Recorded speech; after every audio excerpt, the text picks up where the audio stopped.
Sebagai ibu bapa, kita selalu fikir satu perkara. Macam mana nak sediakan sesuatu untuk masa depan anak. Kalau anak anda berumur bawah 18 tahun, simpanan emas boleh dimulakan dengan akaun emas junior. Konsepnya sama seperti akaun dewasa, cuma untuk akaun junior, pendaftaran dibuat bersama ibu, bapa ataupun penjaga.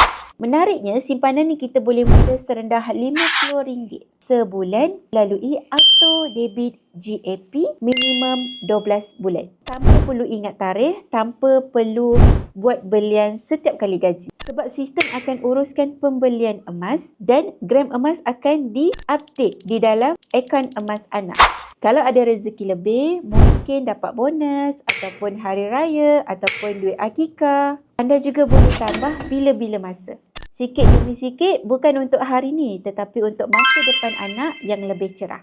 Jadi bagi ibu bapa yang nak buka akaun emas untuk anak-anaknya, boleh terus rujuk tim video di profil saya ataupun klik link di bio. Saya akan bantu sebaiknya.